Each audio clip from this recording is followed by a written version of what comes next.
I would like to start with welcoming the family and friends who are here in the Aula. Ich möchte es auch in Deutsch machen. Also herzlich willkommen heute bei dieser Feier. Hereby I open officially this academic ceremony in which Ms. Isabell Wiethof will defend her academic thesis entitled Beyond the Heartbeat, an evaluation of quality of life, societal cost and cost effectiveness in Inheritable Cardiomyopathies. May I present you, Ms. Candidate, to present a summary of your study and the conclusion of your thesis in the next 15 minutes, and I'd like to give you the word. Yeah. Thank you very much. Dear Pro-Rector, dear members of the Defense Committee, dear family, friends, and colleagues, in the upcoming 15 minutes, I would like to summarize the key findings of my dissertation, which is entitled Beyond the Heartbeat, an evaluation of quality of life, societal costs, and cost effectiveness in inheritable cardiomyopathies. Every day, our heart beats around 100,000 times. With every beat, it supplies us with oxygen and keeps us alive. Most of us never think about this. Our heart simply does its job. But for some people, the heart does not function so effortlessly. Around 1 in 500 to 1 in 200 people in our general population have an inherited heart condition called cardiomyopathy. Cardiomyopathies are a group of heart conditions. The word itself simply means disease of the heart muscle. Further, in up to 50% of all the patients, the condition is linked to an underlying genetic cause. So here on this slide, you can see how a healthy heart would usually look like. Now, there are several different forms of cardiomyopathies, which all affect the heart in a different way. Within this dissertation, we focused on the two most common forms, which are, on the one hand, hypertrophic cardiomyopathy, in which the heart muscle becomes too thick, and dilated cardiomyopathy, on the other hand, in which the heart muscle is weakened, which is leading to the enlargement of the heart chamber. Both previously described forms can lead to a variety of different symptoms. Some of the most common symptoms are fatigue, shortness of breath, and irregular heartbeats. And over time, both conditions can progress and eventually lead to heart failure. These symptoms can have some far-reaching consequences. For example, cardiomyopathies might have a great impact on the patient's quality of life due to physical symptoms, as we saw earlier, but also due to restrictions in their social life and also mentally due to anxieties about their future. Further, cardiomyopathies might impose high costs for society, as patients may be unable to work due to their condition, but also they often require costly healthcare services such as physician visits, treatments, and hospitalizations. Recently, new medications specifically for cardiomyopathies have been developed. While these new interventions promise to reduce the disease burden for patients and society, they usually come at a very high cost. In the past decades, our healthcare systems face growing healthcare needs due to the aging population and the increasing prevalences of chronic conditions. At the same time, we see already since years that our healthcare expenditures are rising as well, driven by the demographic trends as just described, but also driven by more and more innovative yet very costly new interventions or health technologies. The available money and the resources that we have at hand, however, is limited and does not change. So we do not have enough resources to meet all of our society's needs. This underlying problem forces us to make decisions about the financing and reimbursement of new interventions. These decisions are very important because they can have a large impact on the patient, but also on us, society as a whole. Therefore, it is crucial that we make informed decisions on how to use the scarce resources that we have at hand as efficiently as possible. To do this, we need to systematically assess interventions from multiple different dimensions. So, of course, for example, a new intervention needs to be addressed from a clinical point of view. Is the intervention effective? Is it safe? But we also need to consider the impact and severity of the health problem the new intervention aims to address. So how impactful is the disease actually on the patient and society? So what is its burden of disease? Lastly, we also need to look at the economic aspects of the new intervention, such as its cost effectiveness. So in other words, is the additional health benefit the intervention provides worth its additional costs? In this dissertation, we focus specifically on the last 2 points. The latter point, the cost-effectiveness analysis, can be a very valuable framework to support financing and reimbursement decision-making. In these analyses, we compare a new intervention, here intervention A, to the current standard of care, here intervention B, in terms of both its costs and effects. We then compare the differences in costs and the differences in effects of both interventions and derive the incremental cost-effectiveness ratio, or in short, the ICER. This ratio tells us how much we have to pay in order to gain one additional unit of health benefit. This brings us to the outline of this dissertation, which consists out of 3 parts, which all build upon each other. First, we aim to review the existing literature to understand which knowledge on the burden of cardiomyopathies and on the cost-effectiveness of different interventions does already exist in the field, and also where are important research gaps. Second, we aim to collect new data from different patient cohorts to quantify the burden of cardiomyopathies in terms of quality of life and costs. And third, we aim to use these newly generated data to inform healthcare decision-making and by comparing different interventions in terms of its cost-effectiveness. Let's now take a closer look at each part. So, to identify what was already known, we performed a systematic literature review and searched across 5 different databases. Our initial search identified 2,328 potentially relevant studies, which we systematically screened by title, abstract, and finally full text. In the end, only 13 studies met our inclusion criteria. This really small number shows that not much has been done yet, and that we actually have a really limited knowledge on the burden of cardiomyopathies. This also highlights the need for additional research in this area and sets the foundation for our following studies. To fill this gap, we therefore recruited patients from multiple clinical centers to gather new data on the burden of cardiomyopathies.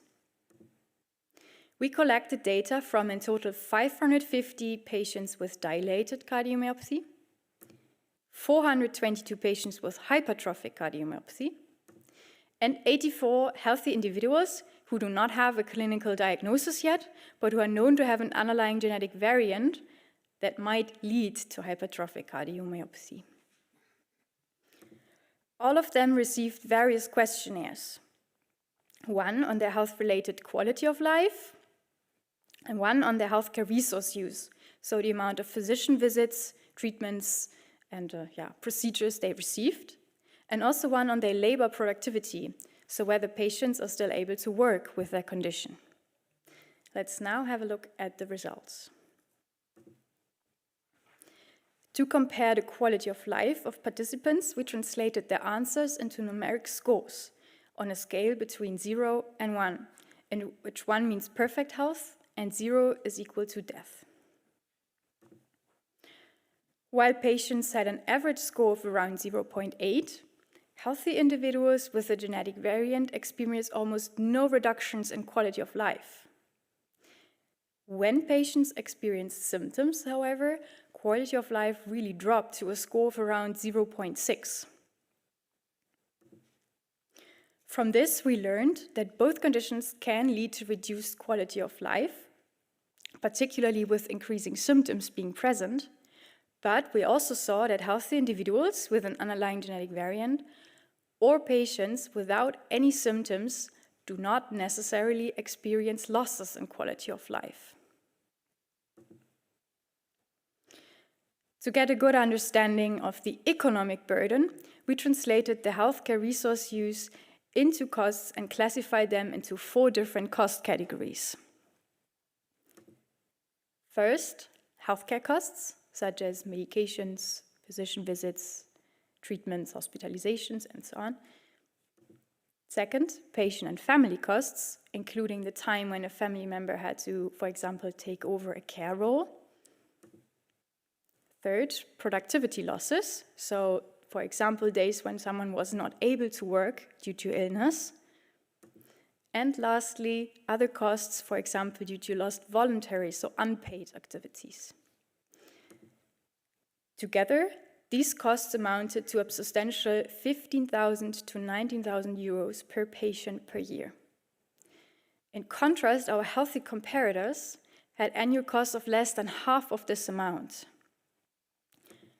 So, what we can learn from this is that also here both conditions can lead to very high burden or very high costs for society, but also that healthcare costs alone are not the only driving factor, because we also saw that broader costs, such as productivity losses, are also playing a very crucial role in both conditions. Then, in the third part, we assessed the cost effectiveness of a new drug, which was recently introduced for patients with hypertrophic cardiomyopathy. We could now use the data we had previously collected to simulate the long-term effects and the long-term costs with and without the new drug. When looking at the outcomes of our analysis, we saw that the new drug led first of all to more health benefits in terms of improved quality of life, but also life expectancy, but also to way more additional costs compared to the current standard of care. This basically means that the new drug is very effective, but at the same time also very expensive. One factor which by far contributed most to the high additional cost burden was or is its currently very high drug price. Even though costs are substantially high, the new drug could still be considered cost-effective. However, the final conclusion depends on what the country is willing to pay. Let's summarize the key findings of this dissertation. From the data we collected and analyzed, we saw that inheritable cardiomyopathies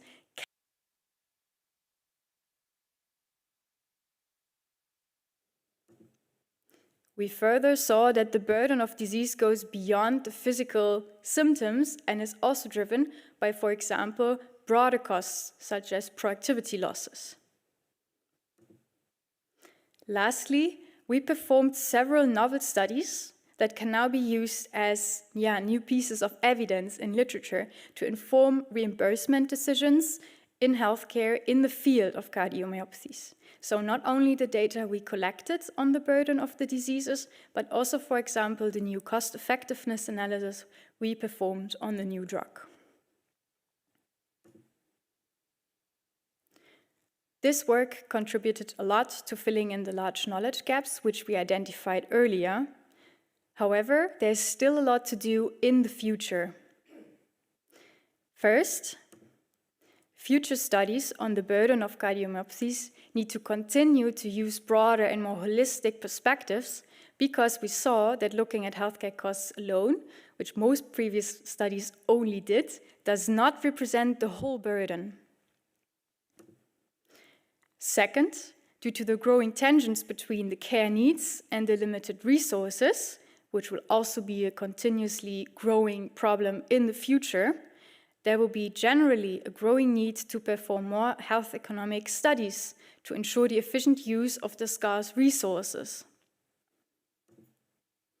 And ultimately, we aim to further improve the outcomes for patients by taking a more holistic view on their quality of life and individual needs, so that they can continue not only with their work, but also pursue their hobbies, manage their daily life, and fully participate in our society. And with that, I would like to give the floor back to the pro-rector. Thank you very much, and well in time. And a very nice presentation. I already would like to compliment you with this presentation. Before we start, I would like to mention to our audience that we have today 7 members in our Corona. So 7 members are going to ask questions, of which 2 are online. You will see them later on the screen appearing, and 5 are present here in the aula. In addition, I also would like to introduce for our guests here the members of the promotion team.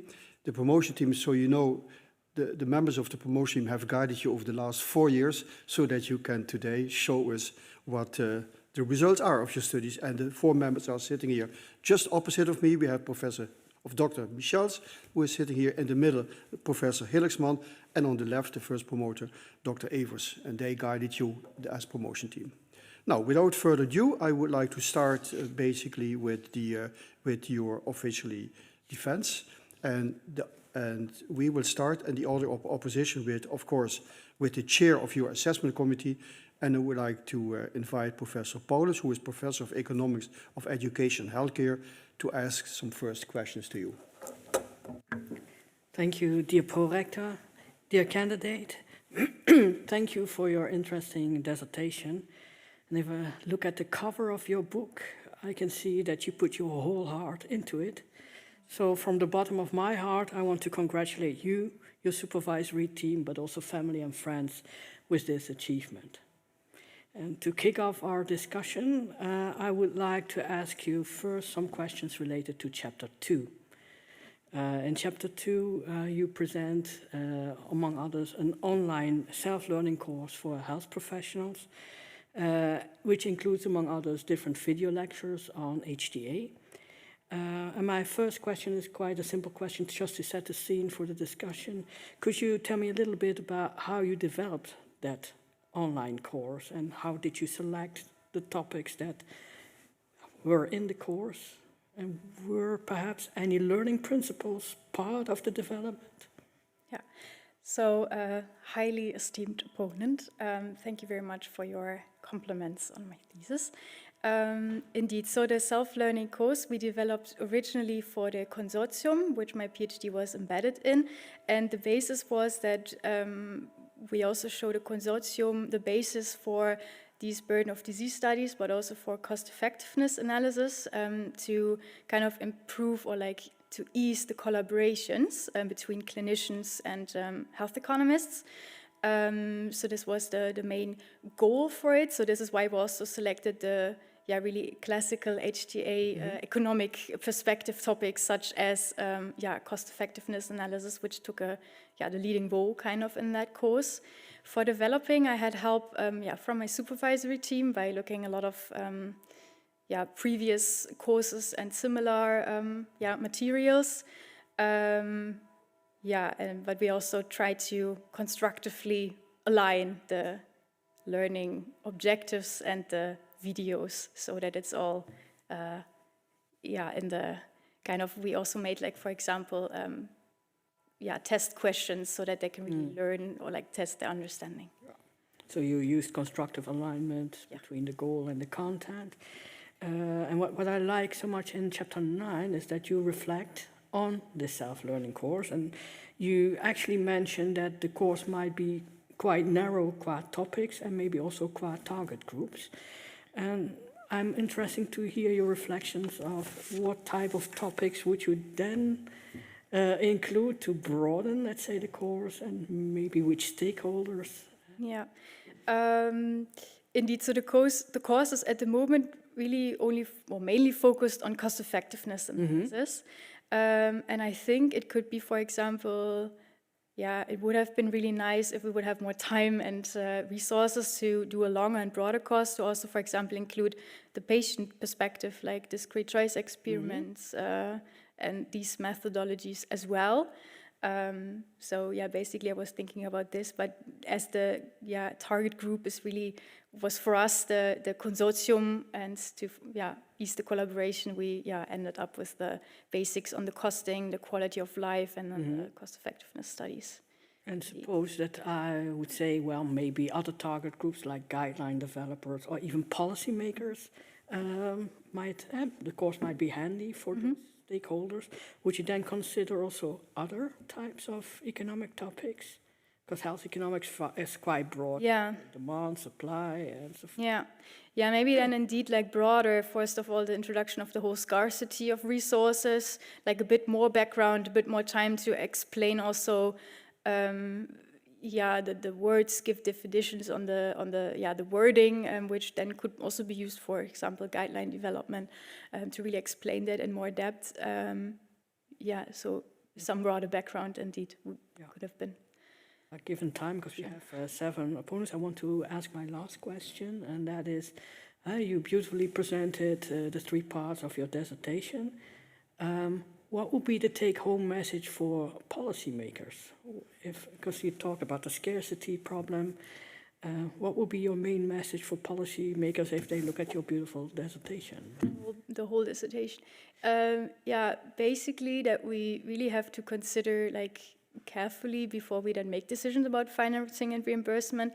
But of course, the health economic perspective of this book is a really important one, growing important, also not the only perspective. So also there look broader also on other patient preferences, clinical, legal, social, like other things. But for the health economic perspective, it's of growing importance. There needs to be a good basis for decision making to make reliable decisions in the end. So more awareness. Yeah, thank you. Well, given time, I give the floor back to the pro-rector. Thank you very much. Then the opposition will be continued by Professor Bruggs, who will appear online. Professor Bruggs is involved at the Department of Cardiology at the Erasmus MC in Rotterdam, and I'd like to thank him that he joins us this afternoon, and I'd like to give him the word. Professor Bruggs. Thank you, dear pro-rector. Dear candidate, first of all, my congratulations with your PhD thesis and a clear dissertation with a sound message on cost effectiveness and inheritable cardiomyopathies treatments. And I would like to send my congratulations to your whole supervisor team as well. So in your PhD thesis, I would like to discuss a few issues with you on the edge of clinical practice and cost effectiveness models. And I would like to ask the paranames to read proposition 4. The generic Euroqual EQ5D5L questionnaire can measure health-related quality of life in hypertrophic cardiomyopathies with similar strength compared to the disease-specific Kansas City cardiomyopathy questionnaire. Thank you. Beautifully done. The issue is whether is that right? The EQ5D is, in the opinion of doctors, a quite or potentially superficial questionnaire, with only 5 questions that are not related to the specific disease that you study. For example, heart failure, with the cornerstone of cost effectiveness analysis. And in heart failure, the cornerstone is the Kansas City cardiomyopathy questionnaire, with really disease-specific questions on symptom burden. And you argue that the EQ5D is just as good as the KCCQ. And the comparisons in your studies are based on patients without symptoms or genotype carriers or HM patients in NIA class 2. And the most relevant distinction as a doctor is to the distinct NIA class 2 to 3, which it really impacts your disease treatment options.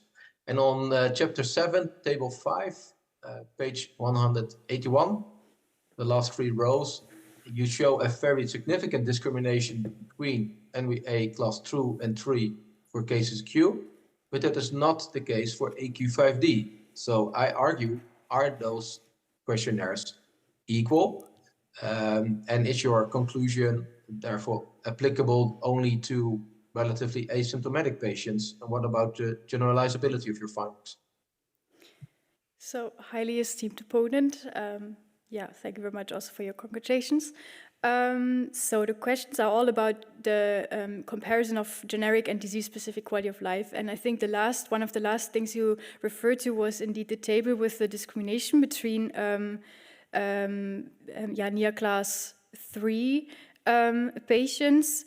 And there we had to say, indeed, the EQ5D5L was like slightly not able to like find significant differences, while the KCCQ indeed was. Now with the NIA class 3, it was the case anyway that the sample size was relatively low because it's quite a severe disease stage already. So that might limit the power of our analysis. However, we saw that while performing all the other comparisons, like we really orientated our research according to the Kostman guidelines, which is a guideline for the methodological or psychometric property comparison between instruments. And while running through all the criteria, we in the end, in this specific patient population, came to the conclusion that indeed the performance of both questionnaires was equally. But however, for like more long-term comparisons or like for clinical trials, however, we still need to have a look at the responsiveness, which we also did not include anymore in our study because of time limitations that you have. But for from the analysis we made and from the data we saw in that specific patient population, it was indeed quite similar, the performance. So that's why we came to that conclusion that you can actually use both. I also have to say that we used, the KCCQ has a lot of different subscores. And for our analysis, we used the overall score and not the clinical score alone. So because the EQ5D, 5L utility and the overall score had also the most overlap content-wise. So I hope that this thank you. answers the question. Clear answer, yes, thank you. To proceed with the second question, in chapter 8, you discussed the cost of mavacamten and the relatively high ICER of 70,000.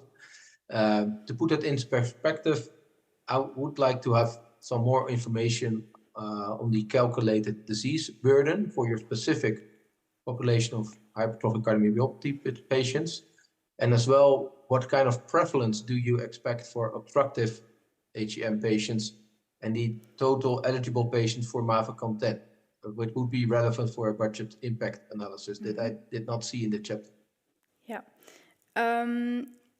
Yeah, indeed. Regarding the prevalence, we did not perform a budget impact analysis in addition to the cost effectiveness study, but I saw that the Zorginstituut in their, or the manufacturer's model, that they used a number, if I'm not mistaken, of around between 1,000 and 2,000 of eligible people.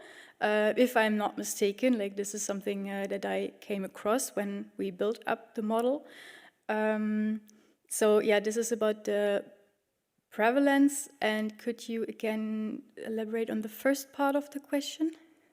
Yes, that's on the disease burden. You can calculate it for your specific population studied because you use two cutoff points for the ICER, 50K or 80,000. And that depends on your disease burden for this specific disease. Yeah, indeed. In the end, there's also a calculator, also from the Zorginstituut, where you can, based on the kind of severity of the condition, calculate the eligible threshold, so the willingness to pay, so whether it's 50K or 80K. In that case, it gives you a likelihood. So in the specific case of obstructive hypertrophic cardiomyopathy, it was in between. And as we then found that the burden, economic-wise, is so high based on the burden of disease studies we collect, or we performed, we then argued that the actual burden might be very likely somewhere in between, because the 50,000 was a likelihood, but also the 80,000 was not 100% certain threshold. So we used in the end both to make our interpretation on the final result. Okay, thank you. Concerning the time, I would like to give the word back to the co-rector. Thank you very much. The second opponent online will be Professor Koffieberg. He is involved in the Department of Health Technology and Services Research at the Technical University in Twente, and I also like to thank him that he joins and like to give him the word. Professor Koffieberg. Thank you, Mr. Pro-Rector. Dear candidate, congratulations also from my side on completing your thesis. I've read it with great interest, and I think it's a valuable contribution to the evidence base for health economic evaluations in the field of inheritable cardiomyopathies. And of course, I would like to extend my congratulations to your supervisory team, friends, and family. I'm quite interested in simulation modeling and uncertainty as part of simulation modeling, so I would like to discuss with you some points and questions on chapter 8. And to start out with, I would like to discuss your sensitivity analysis. So you have performed a one-way sensitivity analysis as part of your chapter and varied the value of the parameters in your model by plus and minus 20%. And then you report as a result of this analysis that the ICER you find is most sensitive to the utility value of patients with NIA class 1 and the cost of the drug mavacamten. And my question, first of all, would be, how can I use this information as a researcher or as a policymaker? What do these results mean, according to you? Yeah, highly esteemed opponent. Thank you very much for your compliments. The question about the deterministic sensitivity analysis, indeed the first, like on the costing side, it was indeed the drug price being the most sensitive to change. And there the conclusion was quite simple. Of course, the lower the drug price, or if you have like a 20% reduction, also then the ICER in the end is getting lower as well. So the less costly the drug is, the more cost effective it is. Basically, to make it cost effective, like a 20 to 30% reduction of the drug price would have been needed. So that's the information on the drug price. On the utility in NIA class 1 was indeed if the utility is higher, like if it would be close to 1, I think it would have made the drug also way more cost effective, because mavacamten is kind of, or in our simulation study with the drug, more patients were going more quicker to the more healthier state of NIA class 1. And Yes. they also remained there longer Yes. compared to the current standard of care. So that's kind of making it more cost effective if utility would be high, because it can accelerate more qualities. Yes, that would also be my interpretation. But then my next question would be, do you think this would be likely to happen? Because you show that this particular value, this parameter, has a huge impact on the outcomes. But how likely are those outcomes? So in the end, the utility baseline value we used is from a study with more than, or like 422 patients. So the sample size was like already, okay, like it might not be generalized to the whole country and to every single patient, and it might also be heterogeneous, but in the end, it's the mean from the burden of disease study we performed earlier. And we also, of course, it can be individual per patient, but for like cost effectiveness analysis, you have to use an average value to like for your base case to just assign one value and then test its impact. And also for the PSA, so the probabilistic sensitivity analysis, we also assigned with standard errors, so the distribution, underlying distribution. So in the end, also there look at what the impact would be if the scores would be different. Exactly. So you can never be 100% certain what the exact value would be. It's just, True, of course, we don't know, but you actually collected a huge amount of evidence on this, and also on this particular parameter. So in your own table 1 in chapter 8, you indicate a 95% confidence interval that is extremely narrow. So basically saying we are quite sure, we're very, very sure, that the quality of life in this patient group is 0.89. And it could be 100th of a bit lower, a bit higher. But a value of 0.7 or 1 seems really implausible. So it has a huge impact on your outcomes, but those outcomes might not be the most plausible ones, the ones you have in your sensitivity analysis. And that brings me to my next question, because if there's not that much uncertainty on this quality of life, which will drive your outcomes if you would vary it widely, and if the cost of the drug also has a huge impact, but we may not see that as uncertainty because we have some power to influence that. We can try to get a discount on this price. then what would be the parameters that you would actually collect more evidence on? Because you do report on a substantial value for the expected value of perfect information, and you say, well, it could be valuable to collect more information. If it's not on this utility value and it's also not on the cost of the drug, what would you collect in a new study if you would have the funding? Yeah. I think it would definitely collect more information on the costing side, because there we had more variation, especially if you look at the more broader costs, which are definitely really relevant to include, like productivity losses, but also the other additional costs for like unpaid activities that's required by the Zorginstituut, so by guidelines to perform economic evaluations. But there, of course, it's getting more uncertain than for the quality of life side, for example. So I think that could be a potential area which you could further explore. So on the costing side, because there we just saw more fluctuations or variance in these parameters. Yes. Okay. And as a last question, Sorry, I do have to interrupt, Professor. There is no time for a last question. So we have to proceed. Thank you very much. And thank you. The opposition will be continued by Dr. Essers. She's affiliated with the Department of Clinical Epidemiology and Medical Technology Assessment, and I'd also like to give her the word. Thank you, Pro-Rector. Well, dear candidate, again, also from me, congratulations with this wonderful thesis. I really read it with great interest, and I also like that you applied different research techniques, and you did that very well. So also my congratulations to your supervisory team. Now, you already got some questions about Chapter 7, and I also going to ask additional questions about that chapter. Well, there you performed a psychometric evaluation between the generic quality of life questionnaire, the EuroQol, and the disease-specific questionnaire. And I saw that especially, well, and particularly for the EuroQol, there were high ceiling effects with a large percentage of patients. Now, in your discussion, you explained it well for the patients that who are carrier but have not symptoms.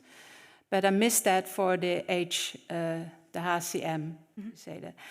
And there you have, on average, ceiling effects of 31.5%, which is very high. It means that they have a perfect score.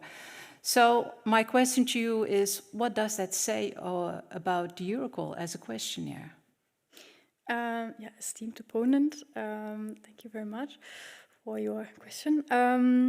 So the EQ5D5L generally is a generic questionnaire, and it was reported also earlier in literature that it has a risk of these high ceiling effects, because it's of its simplicity, like the 5 questions in the 5 dimensions. So now in the asymptomatic and in the for the carriers, of course, if they do not have any symptoms yet and they don't experience any problems, then that of course can really quickly reach these scores. But we also saw it for the other questionnaire that then the scores were also like almost perfect. So it's there as well, of course. But as soon as you get symptoms, then also immediately it was way lower, the scores or the ceiling effects. But but still, even in the hypertrophic cardiomyopathy group and in the, well, if I can say it like that, the severity class, was still 15.9% ceiling effects. So that's quite a lot. That is quite a high percentage. Yeah. We call that the percentage that give a perfect score of 1. Yeah. In the end, it is. It's not just avoidable. Like I guess due to the simplicity of the EQ5D5L. But we basically also tested the agreement between the instruments, and the EQ5D was sometimes a little higher in its scores compared to the other one as well in patients. So there was a slight bias there indeed. Okay. And were you able to look at, for example, the patients who gave that perfect score, how they scored on the disease-specific questionnaire or vice versa? Yeah, the correlation was really high. So correlation was like 0.7 or more %. So in the end, I think like this is already quite a strong correlation between the instruments. However, also they of course have outliers in which one score was high and the other one was not, and vice versa. So you also saw it there, but generally the correlation was really high between instruments. And I was also wondering because, well, we often say, well, the underlying construct is the same, like health-related quality of life. But when I look at that disease-specific questionnaire, there are items of which I would think they more relate to well-being. So is it not more a question, not so much of, for example, sensitivity with a Euroqual questionnaire, but also a question of validity? Yeah. How do you, I'm not sure, but how do you think about that? Because there are things like autonomy, etc., which are not really functional health domains. Yeah. Indeed, the cases you had a couple of questions on these as well.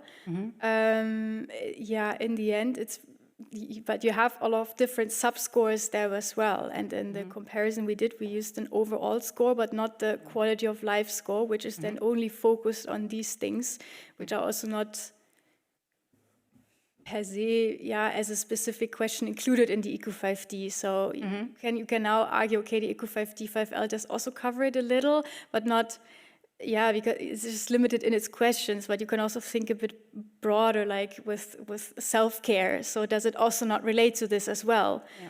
So so in the end, we thought for the comparison and to enable such a comparison, because one is generic and one disease specific, we in the end chose the overall score because that fitted best to the content-wise. And still, if you, I'm not sure if I'm sorry to interrupt.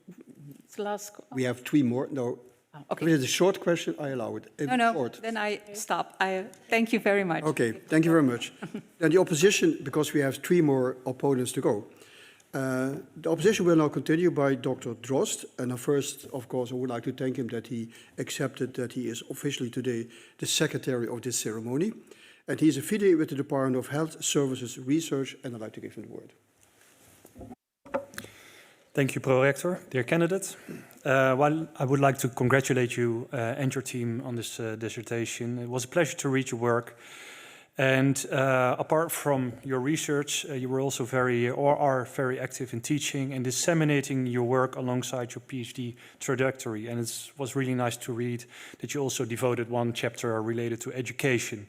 So that should be acknowledged, I think, as well. I do have a question, and I would like to focus on chapter 3, your systematic literature review on cost-effectiveness studies and cost of illness studies. And as part of your study, you conducted a quality assessment using the Check Extended checklist. A checklist with 20 items, and based on the assumption of equal weights, you also calculated percentages to give a bit of an impression of what the quality of the included studies are. You do reflect on this in the discussion section, so that's, I think, good, in particular for this methodological step, because there's always discussion about this, and my questions are also about this discussion. Because while I was reading, a couple of elements in this process of doing the quality check remained a bit of a black box to the reader. So apart from the non-applicable for item number 20, because that only applies to models, you had 3 categories: yes or no, or basically good or bad, and there was also a suboptimal that you also had as a category. I've got some follow-up questions, but my first question would be just, shouldn't there just be a good or bad? Yeah, esteemed opponent, thank you very much also for your compliments. So like when we were filling out the extended checklist, then we indeed, I think, first had the idea, yes and no must be sufficient. However, when you actually apply and like make the quality assessment for each of the studies you're including, then you just see that some studies still like mention something around a specific concept and like kind of partially answer the question. And then we decided to, in the end, still make a sub-distinction to also be able to better distinguish between the quality percentages that we give the specific studies, because then we still thought, okay, that there is a question, answered, but not to like a full extent. But still, they refer to it, they reflect on it, and maybe in the discussion they indeed also mention something about it, and then we said, okay, then to give them a fair overall score in comparison, also with the other studies, we had this suboptimal option included as well. Right. Okay. So, because I was wondering also about when is something suboptimal, and I was very much wondering also on how such a decision is made, and I'm personally also very interested in such like steps. So, is there any notes being taken during these processes? How did these processes actually work? Because when something is suboptimal, when something is bad, that is still a little bit unclear. And I'm wondering also, how this process went on in the background. So similar to the abstract screening and the title abstract full text screening, we also applied the double scoring procedure also to the quality assessment. So there was a colleague who then also did the assessment, and then we discussed the scores. And whenever there was some score where we both had something different, then we could, but what would you give? So it was just a process where also then with 4 eyes basically, and not only be doing it and then giving a score. So it was double check kind of, or double scored. So basically it was all done and shared within different documents, and we had meetings, also consensus meetings in case of some uncertainty. I'm asking these questions because very often these processes are a bit hidden to the reader, and trying to make these more explicit. My final question, or 2 questions maybe, related to one question. There I go. Based on your assessment, the majority of the scores are above 80%. And this has led to, if I understand correctly, your conclusion that the overall quality is then high. Yet in your table, if I read through this, I see that, for example, one study did not measure costs appropriately, and 3 did this in a suboptimal way. Another study did not identify all relevant costs properly. 5 out of the 11 did not appropriately discuss potential conflicts of interest, which might be a bit troublesome given the nature of the included studies. Yet you conclude that the quality is high, while 5 did not nicely report conflict of interest. Yeah. And then my question is, should journals be more strict? Should, in hindsight, researchers be a bit more strict and put this as an inclusion criteria for reviews? Or should we just all say 80%, that's the best we can hope for, and just still include these? No, regarding the cost question, first of all, the thing is that this field is so new and that there really was not much going on yet, that one also of the major limitations that all the studies face was basically the data availability. And for example, with cost, and they tried to include costs specifically to that patient population, but it wasn't really possible because of the lack of data that you see. And then they still tried to report and to get the data that is best feasible for that decision problem and that cohort. But in the end, they couldn't really had to use a lot of assumptions or proxy data from other more broader cohorts as well. So I think this is also an example for the suboptimal question, that they kind of tried to go and make it the best quality score and standards possible, but it wasn't because of data and lack of data, and then the kind of assumptions that they had to use. That's maybe an example for the costs. Of course, the conflict of interest, it can have a huge impact if it's the manufacturer model. Could have a huge impact, but exactly, it could be. We don't know. I admit I don't know at the moment if journals weren't strict enough, but usually that's something you always should report. But something I don't know, for future. Thank you. I'm going to give the word back to the prorector. Thank you very much. The opposition now will be continued by Professor van der Velden. She's affiliated with the Department of Physiology at the Amsterdam UMC, and I also like to thank her that she came all the way from Amsterdam to visit us today. Yes. I'd like to give you the word. Thank you very much. Well, dear candidate, it's a pleasure to be here. It was a great pleasure to have you as part of the Double Dose Consortium, together with your very strong team. Of course, I also want to ask some questions, but maybe a bit out of your comfort zone. So, and one is, if you think about, well, manufacturers, there are many myosin inhibitors. Which would be your favorite at present, mavacamten or aficamten, if you think about the working mechanism? Highly esteemed opponent, thank you very much for your question. I have, like, it's the next in class myosin inhibitor, so I just assume they have some kind of overlapping mechanism because it's the same drug class, but of course I do not know the details about the underlying mechanisms. They're both targeting hypertrophic cardiomyopathy specifically. I know that it has some, or it's really promising and has some, it's more flexible in the dosage or in the working, like in some, some ways it's more promising, according to recent studies, and the approval is also pending in Europe. So I think the FDA already approved, and in the EMA it's pending. Of course, if it's again having new additional added value and benefit, it can be really promising, but at the moment there is no head-to-head comparison. So I cannot say anything at the moment. Yeah, I think that you're already addressing a second question, because what would then be your ideal study design to convince the insurance companies or to really pay for the most optimal intervention?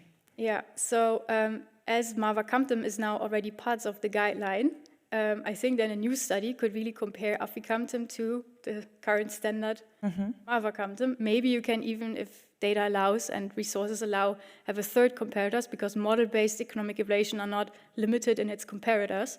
But definitely then in such modeling studies you could compare aficamten based on then the new, I think it's the Sequoia trial, the phase 3 trial. Yeah. The data derived from that, and then build a model and compare it to MAVA / maybe then only beta blockers. Yeah, the beta blockers. So cardiologists, I don't want to insult anyone, but they have difficulty saying farewell to a drug which they have already used for a really long time.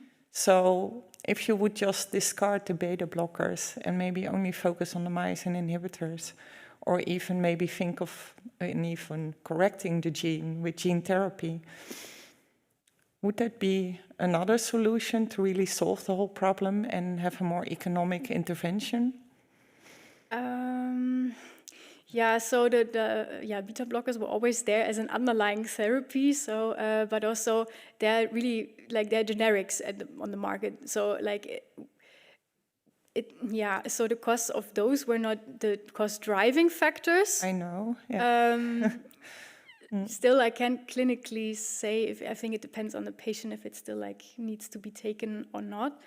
In the future, if you look at some more genetic therapies, as there are also for other diseases already in very early stages, that could be something. Of course, then it's of course very, very expensive, and then the whole economic part plays, of course, again a role, but also other parts again how many people would it actually be getting those, the budget impact again, the prevalence, how many people, the preferences, the uptake maybe. But if you think about the myosin inhibitors, they are now proven effective in the obstructive HCM, so there was how many people, so the non-obstructive is not proven yet and may not be so successful.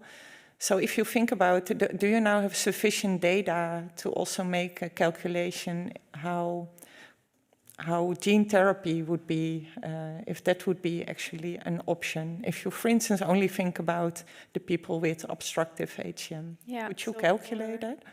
Gene therapy, because you don't need a cardiologist then anymore, right? So yeah, so I think it could be a really interesting model, like, but then it's definitely for like a really long-term horizon, like relevant to have a look, because it's really expensive at first, but in the long run, it could like save all kinds of hospitalizations, physician visits, follow-ups, like it could completely solve the rest.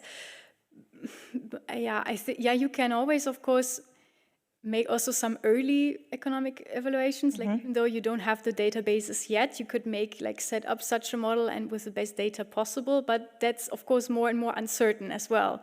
But you already get a first indication of how that would work. Yeah, so I actually think it would be really interesting to already make sort of an estimate. Thank you very much for the nice discussion. I'm happy to give the word back to the pro-rector. Thank you very much. Then we move to the last opponent of this afternoon, and we go to Dr. Nederend. She is involved with the so-called Kenniscentrum at the Heart Foundation in The Hague, and I'd like to give her also the possibility to discuss with you. Thank you, Pro-Rector. Dear candidates, also I would like to congratulate you and your team on very valuable work, and I've read it with great interest, and I've learned a lot as well, also from the course, so thank you for that. So my questions are about chapter 4 and 5, the AFFECT-HCM study, in which you include HCM patients and the genotype positive, phenotype negative patients. And my question is, did you consider also including genotype negative family members? And the reason I'm asking is, recently I spoke to a mom whose son, a 10-year-old son, was just diagnosed with an inherited cardiomyopathy, and she has not been able to work ever since because of worries, because of guilt. So that's, I think that's a big problem as well. And also I hear in families that non-affected siblings can experience really feelings of guilt towards their affected siblings. So again, my question is, did you consider including that group into your studies? Esteemed opponent, thank you very much for your congratulations.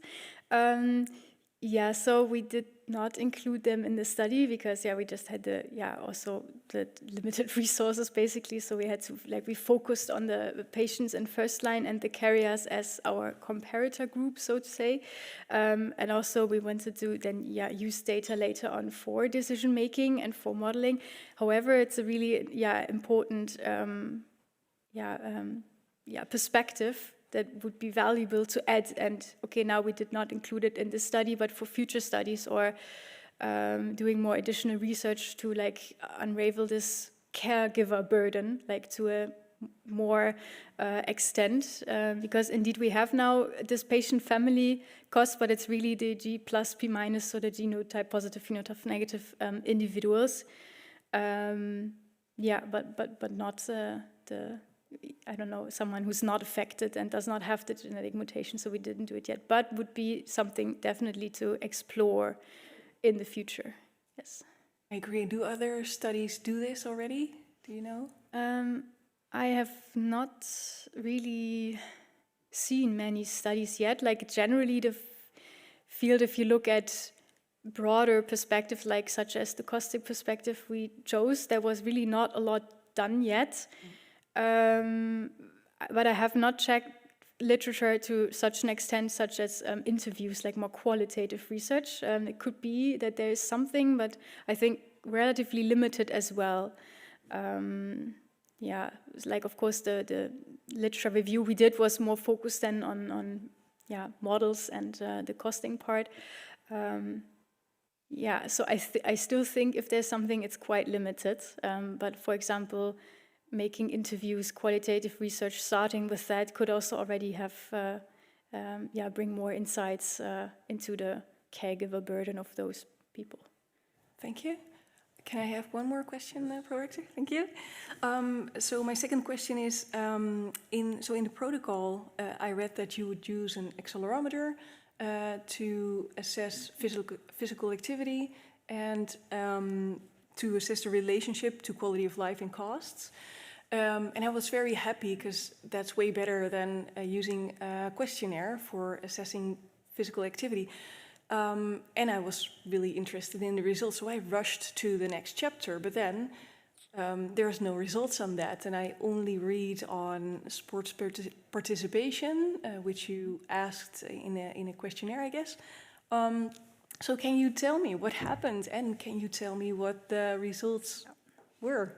Yeah, so that part was taken over by a colleague of mine, Stefan Schoenfelder from the Erasmus MC, and he did basically then further explore the data from the heart rate and the step counts, so the physical activity of the patients.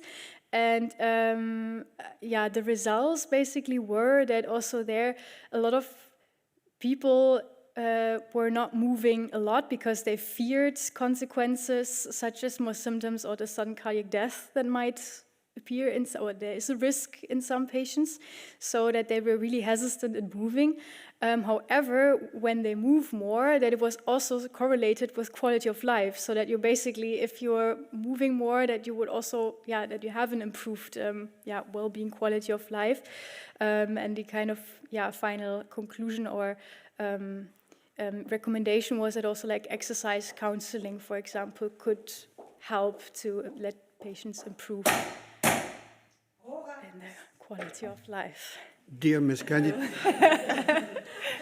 you are allowed to finish your answer, but I got the impression that you finished your answer already. Yeah, I just so basically, very well. So, dear Ms. Kennedy, dear Ms. Wiethof, the time appointed for defending your thesis has now officially passed. The degree committee here present will now withdraw. We're going to discuss the quality of your thesis, but that has already been approved. But we're going to discuss your presentation and also the way you have defended your thesis this afternoon. I would like to request to you and your company to wait the results of our deliberations and to return to the aula. Thank you very much.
Dear Ms. Still candidate, dear Ms. Wiethof, the degree committee here present has assessed the quality of your thesis and in particular the way you have defended your thesis this afternoon. We discussed this in depth. In view of its positive verdict and taking into account your previous qualifications, the degree committee has decided to grant you officially the degree of doctor. And looking to your big smile, you're very pleased with it. Professor Evers, your first promoter, is authorized to confer upon you this academic distinction in accordance with Dutch university customs, and therefore I invite you, promoter, now to take the floor.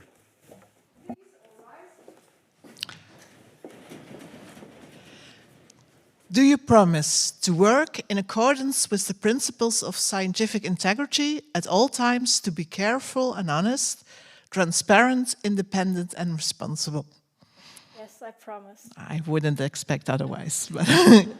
By the authority vested in us by law and in conformity with the decision of the committee here present, I hereby confer upon you, Isabell Wiethof, the degree of doctor and grant you all rights attached by it by custom and law.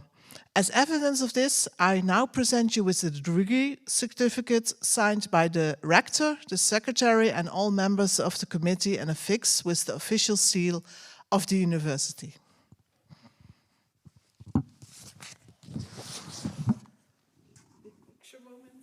Congratulations.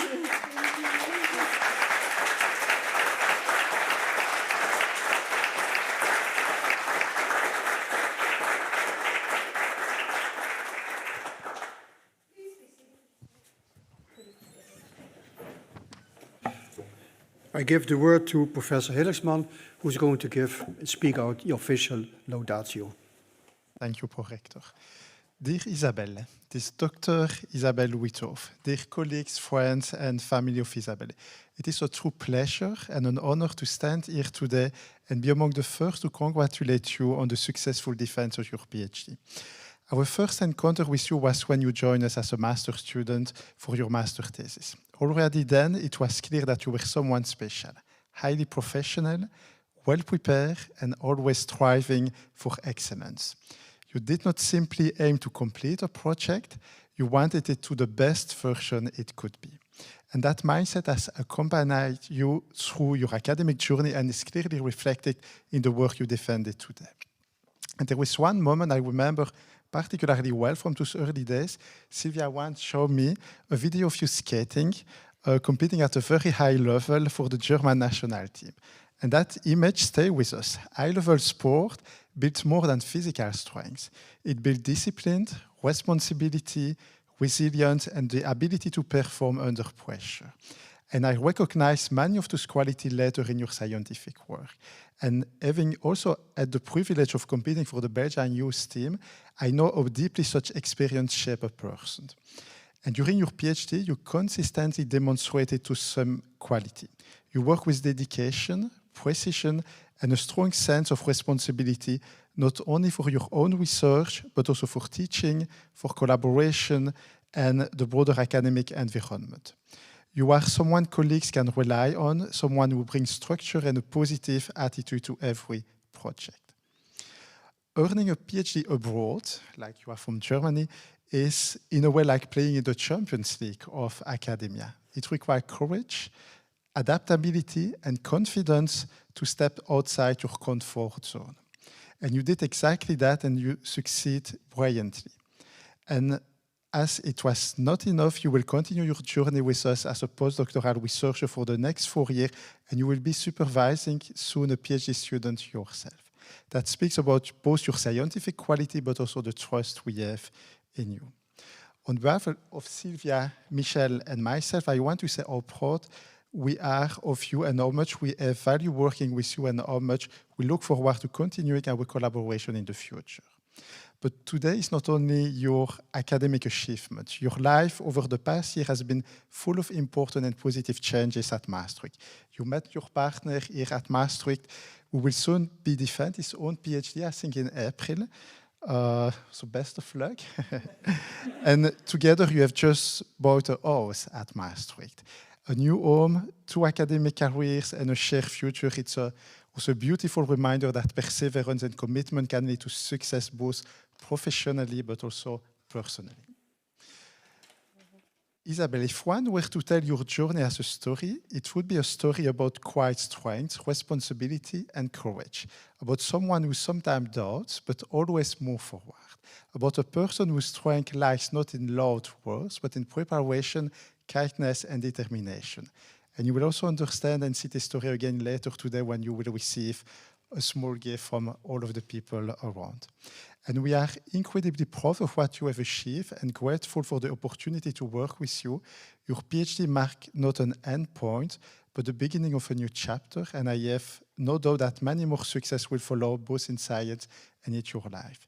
Please join me to congratulate Dr. Isabell on this wonderful and well-deserved achievement. Congratulations again. Thank you. Thank you very much. And I'm giving the word back to the prorector. Thank you very much. So, Dr. Wiethof, I also would like to, I use your official term now. I would like to congratulate you also on behalf of Maastricht University, of the Board of Directors. And I would say you did a great job. And I would like to confer upon this in the German tradition, Deutsche Gründlichkeit. Yes, that's what we said. I also would like to congratulate your team, which we're sitting here, who helped you and guided you over the last 2 years. I also would like to congratulate your family sitting here. I'm not going to mention all of them, but I noticed there was another PhD candidate for April, so I hope everything is going well. I would like to thank also the members of the 7 members of the Corona who came from far away. They came from The Hague, they came from Rotterdam, they came from Twente, they came from Amsterdam. So there was a lot of another very mix of national attendances, and I would like to thank them that they took the time for this. How do we continue? First of all, I'm going to officially close the ceremony. And officially closing the ceremony, I have to use my hammer, which you haven't seen, but I have it right here. So the ceremony is officially closed. How do we proceed? We're going to make a picture. We have a photographer over there. We're going to make a picture here with the 2 onliners available on the screen. And thereafter, we're going to make a picture on the stairs of the universities. But the audience doesn't have to wait for this. We have also a celebration where we can congratulate the new young doctor in our so-called rafter. And I would say you already can go over there, and we will be there shortly afterwards. Thank you very much.